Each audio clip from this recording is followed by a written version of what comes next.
Hello la communauté, j'espère que vous vous portez bien. Je vous retrouve pour un nouveau partage spontané, une communication par rapport à mes expériences de vie, par rapport à un sujet, un thème particulier aujourd'hui. Dans une ambiance un peu lumière tamisée, voilà, ça m'est venu spontanément, finalement je l'ai laissé, je trouve que ça fait notre ambiance. Donc merci merci de liker, merci de partager, merci de vous abonner sur ma chaîne si ce n'est pas encore déjà fait. Et puis j'en viens dans le vif du sujet. Ce soir, j'avais envie de, mes guides m'ont fait ressentir, et quand je ressens un message canalisé, pas vraiment une canalisation, mais plutôt un appel, un ressenti par rapport à mes guides. Et par rapport à mon âme, c'est quelque chose, c'est un appel, c'est une impulsion que je ressens dans mes énergies, au niveau surtout émotionnel et corporel. Une sorte d'appel, une envie, un besoin de communiquer un message, de transmettre, de faire une vidéo sur un message précis, comme une impulsion, une évidence. Ça se ressent surtout au niveau de ma poitrine généralement, au niveau du cœur, donc, et au niveau du plexus solaire, au niveau des chakras, et oui, comme une sorte d'impulsion. Et là en fait mes guides me font ressentir qu'ils aimeraient que je communique par rapport au sujet de la médiumnité, de mes expériences par rapport à la médiumnité, par rapport à ma découverte de mes capacités médiumniques, de mes ressentis, appelez-les comment vous le souhaitez. Moi, ce sont par rapport à mes ressentis et ma vision des choses et comment ça se déroule pour moi à l'heure actuelle et comment je ressens les choses. Donc ça peut toujours évoluer par rapport à ce que j'en connais aujourd'hui. Et chacun a sa propre vision des choses par rapport aux capacités extrasensorielles, par rapport à la médiumnité. Et donc prenez comment ça résonne pour vous. C'est important de vous écouter, justement, c'est le sujet aussi de la vidéo, de s'écouter, d'écouter ses ressentis profonds et de se connecter à ce qu'il y a de plus profond en nous. Et oui, par rapport à ce sujet, de vous témoigner de mes expériences, comment ça s'est passé pour moi, et puis vous faire un petit point astrologique par rapport à mes découvertes récentes.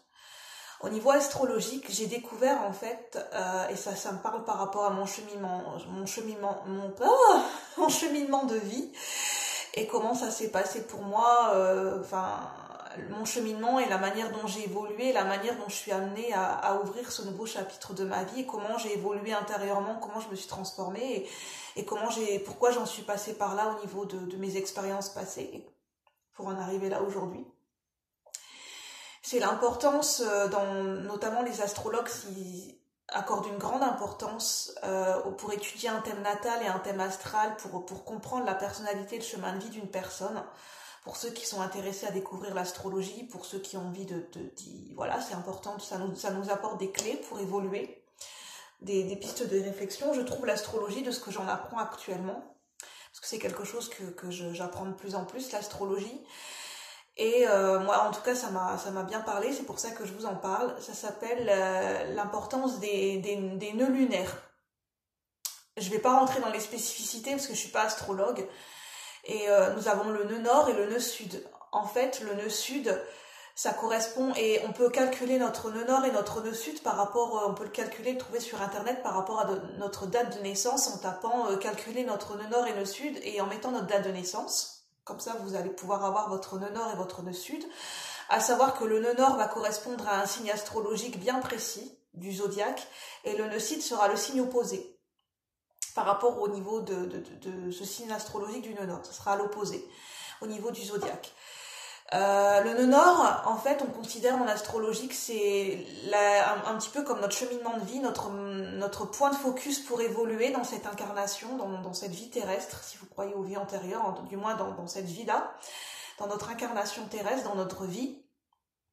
C'est notre évolution, notre point de focus, notre direction à prendre, le point de focus, la direction à suivre pour notre évolution, pour accomplir notre mission de vie et pour être en accord avec notre chemin de vie qui a été décidé avant notre incarnation, si vous y croyez.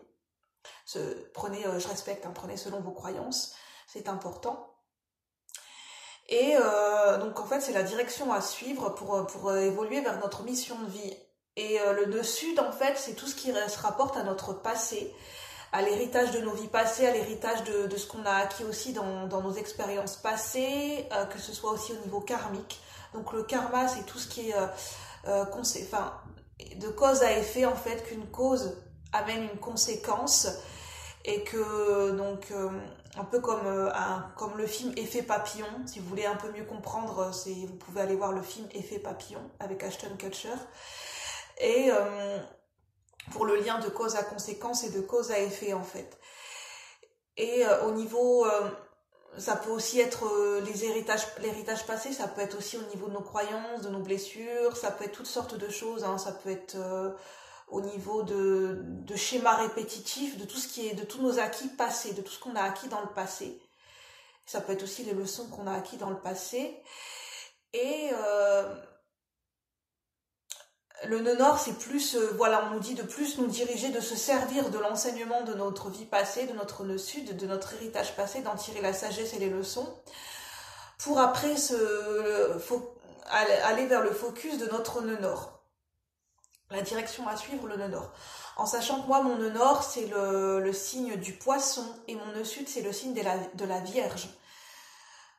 Pourquoi je vous parle de ça en fait? C'est parce que le signe de la Vierge, comment ça résonne dans mon cheminement de vie, ça résonne au niveau de la réflexion mentale, au niveau de la réflexion, de l'analyse mentale, plutôt tout ce qui a trait au mental, à l'intellect. Et poussé à l'extrême, ça peut être une hypermentalisation qui peut être bloquante et qui peut être sclérosante, comme on dit, parce que ça peut être attaché aussi à toutes sortes de pensées, des idées qui tournent en boucle, et une hypermentalisation qui fait que c'est une réflexion qui n'aboutit pas au bout d'un moment, qui peut ne pas être constructive. Et en fait, moi, dans mes vies passées, enfin, dans mes expériences de vie passée, j'ai beaucoup été dans le mental, dans l'hypermentalisation. C'est quelque chose que je devais expérimenter pour connaître, pour trouver cet équilibre au niveau de mon mental, d'avoir un mental plus souple, pour éviter d'être dans l'hypermentalisation, parce que l'hypermentalisation, ça peut amener à des insomnies, à de l'anxiété, à des peurs, à des blocages, des difficultés à passer à l'action, une réflexion qui tourne en rond, qui n'est pas constructive, et enfin à de l'imaginaire, à des fantasmes, à se créer des propres illusions. Et en fait, mon nœud nord, on me dit que je dois me servir de ces expériences passées, enfin on me dit, enfin voilà, de ce que j'en ai lu, et ça résonne plutôt avec moi, de me focaliser aussi, de me servir pour avancer sur mon cheminement de vie, de là où j'en suis. Ça va être important à l'heure actuelle, et ça me parle par rapport au moment où j'ai développé mes capacités médiumniques et intuitives, qui étaient en latence. Ça me parle de me diriger plus dans le signe du poisson, le signe qui est un signe intuitif, dans l'imaginatif, qui est connecté avec les mystères de la vie, connecté avec le divin, avec le monde invisible, qui est pleinement connecté à ses ressentis, à l'ésotérisme, à la spiritualité, à tout ce qui ne se voit pas, au monde de l'impalpable, au monde de l'invisible, qui est connecté avec nos ressentis. Et en fait, c'est ce sur quoi je dois me diriger. Je devrais me diriger pour la manière de mieux évoluer sur mon chemin de vie. Et en fait, ça me parle, je vous en parle parce qu'effectivement, je me suis rendu compte que ça a été à peu près à l'âge de mes 30 ans, voire même un petit peu avant, vers 2018-2019, dans d'autres vidéos, je vous expliquais que j'ai connu une grande ouverture de conscience et mon premier réveil spirituel, où je me suis reconnectée à ma spiritualité. Et ça s'est fait avec des événements très marquants dans ma vie, notamment le fait que je n'ai pas été gardée dans mon travail à l'hôpital, parce que de toute façon je pense que j'aurais été à la limite du burn-out à un moment donné, parce que c'était plus adapté pour moi, parce que ça correspondait plus, enfin voilà, il fallait que j'évolue sur autre chose, ça correspondait plus à mes énergies, à qui j'étais, et c'est ça qui a fait aussi que ça a fait remonter beaucoup de choses et beaucoup de questionnements par rapport à qui je suis, et ça a fait remonter ma spiritualité, et que j'ai pu reconnecter à qui j'étais vraiment. Et l'autre événement marquant, c'est j'ai connu un changement grâce à une relation amoureuse où j'ai connu des changements, où j'ai été vivre dans une autre région, et c'est là aussi où j'ai pu me reconnecter grâce à ça à ma spiritualité, et que c'est à ce moment-là que mon hypersensibilité, en fait, où j'avais coupé ma sensibilité depuis un moment, et mon hypersensibilité a refait surface. Et tout ça s'est enclenché de manière, tout ça ça a formé un tout. Tout ça s'est enclenché, en fait, bah, en même temps et pas en même temps, je veux dire, mais c'est difficile à expliquer. C'est là où mon hypersensibilité a refait surface, où des émotions du passé ont refait surface pour que je puisse guérir mon passé, où mon hypermentalisation a été à son maximum. Et c'était un test pour moi pour justement pour réussir à me reconnecter à ma clairvoyance qui était en latence depuis que je suis petite, à mon intuition, à ma médiumnité. Et c'est à ce moment-là où j'ai connu ce déménagement, donc il y a à peu près en 2019, où j'ai eu toutes sortes de manifestations qui ont fait que ma médiumnité s'est révélée de manière brutale. Je l'ai pas très bien vécu d'ailleurs, ma médiumnité, j'ai pas compris ce qui m'arrivait. Je savais que ça pouvait être lié à la médiumnité, mais mon manque de confiance en moi ne faisait que je n'y croyais pas trop. J'avais l'impression d'être dans les illusions, que c'était mes peurs liées au passé, que je me faisais des films. Et en fait, je me suis rendu compte qu'avec le temps, parce que j'étais pas prête à assumer ma médiumnité à ce moment-là. Et c'est pour ça que j'ai pas pu m'y connecter, j'ai pas pu la faire rayonner pleinement, ma médiumnité. J'ai pas pu comprendre ce qui m'arrivait parce que bah, je me suis pas ouverte j'étais pas prête à m'ouvrir à ma médiumnité à ce moment-là parce que c'était trop d'un coup pour moi. Il y avait encore trop de peur et trop de blocage. Ça m'a permis de me remettre en question et de prendre le temps de travailler sur mes peurs. Et c'est à ce moment-là que j'ai pris conscience que j'avais, en fait, cette médiumnité, j'avais envie de la développer, j'avais envie d'y croire, j'avais envie de travailler là-dessus, j'avais envie de lui laisser sa place. Et c'est tout ce travail que j'ai fait où j'ai demandé à mes guides, en fait, où j'ai fait une demande à mes guides spirituels de m'aider à développer ma médiumnité. J'ai demandé des confirmations si c'était bien vrai. C'était bien ma médiumnité qui faisait surface, ou est-ce que c'était des peurs, ou est-ce que c'était mon imagination. Et effectivement, j'ai eu plusieurs confirmations par des synchronicités, des messages de la vie, où après ça a été une évidence pour moi que j'avais des capacités psychiques, que le monde de la spiritualité, ça faisait partie de mon chemin de vie, que les arts divinatoires, j'étais tombée là-dedans, il n'y avait pas de hasard. Pourquoi j'étais tombée dans le tarot, dans la cartomancie.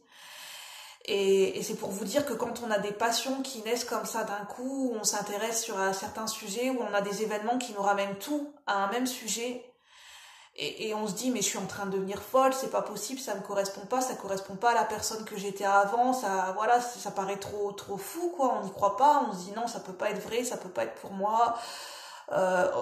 Ça peut être lié à des peurs, lié à un manque de confiance en soi, où on se dit ben non, c'est pas possible que ça m'appartienne, c'est pas possible que j'ai des capacités psychiques, c'est peut-être pour les autres mais c'est pas pour moi.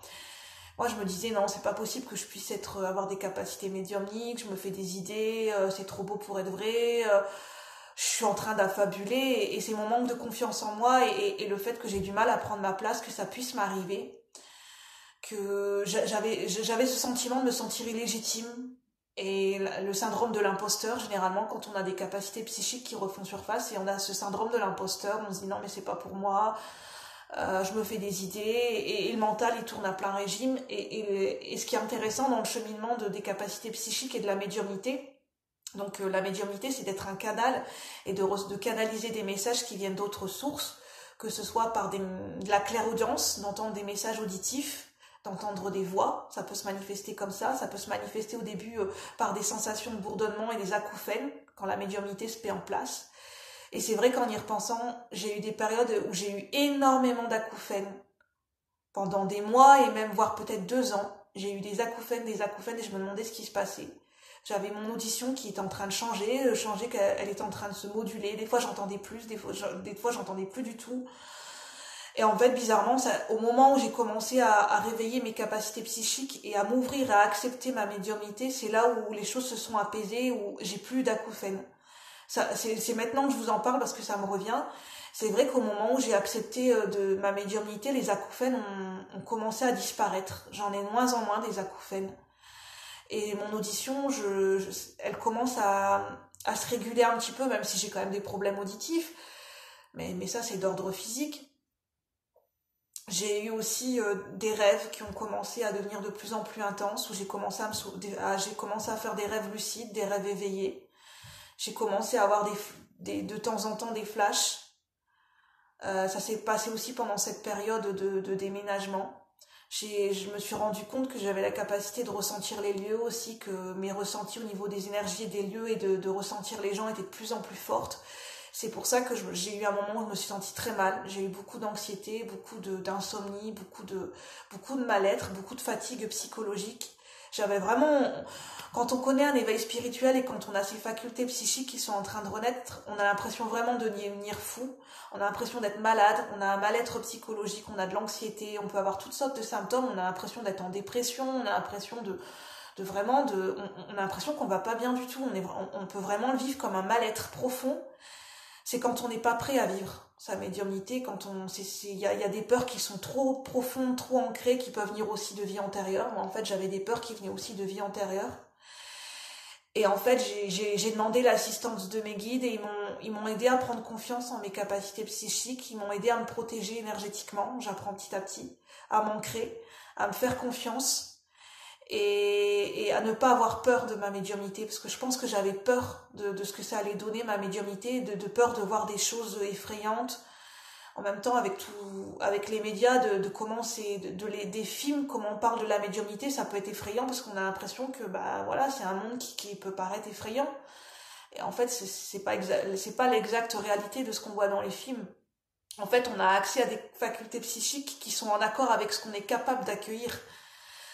Et moi, je me rends compte que ça se manifeste de manière progressive, que j'apprends à m'écouter, qu'on peut tous avoir des facultés psychiques, qu'il suffit de s'ouvrir à son intuition, de commencer à y croire, de commencer à s'intéresser, à être réceptif de petit à petit, et de se dire que c'est totalement, ça peut être en adéquation avec notre mental. On peut être très bien, très mental et très cartésien, et pour autant vouloir commencer à s'ouvrir à ses intuitions, à ses facultés psychiques. J'ai commencé à faire des rêves prémonitoires petit à petit, j'ai commencé à faire des rêves de plus en plus intenses, ou des rêves que je me souvenais au réveil. J'ai commencé à avoir des ressentis au niveau corporel, j'ai commencé à faire de l'écriture intuitive. Comme je vous disais, des fois j'avais des images mentales, j'ai commencé à canaliser de toutes sortes de manières. Et en fait, c'est venu petit à petit.